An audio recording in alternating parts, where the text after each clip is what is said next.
Happy World Veterinary Day.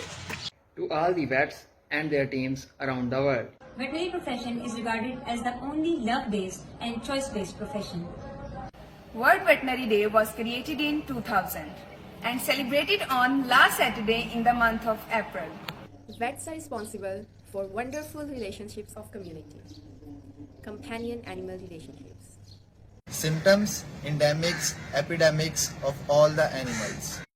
With a variety of medical equipments. Someone is a cat person, a dog person, a camel person, a horse person, or even a cattle person. There is one certain thing that all animal lovers can agree on. And that is the fantastic work carried out by veterinarians in care of animals. Our inspiration, our aim, our purpose and goal. Animal and human well-being, as both are interconnected.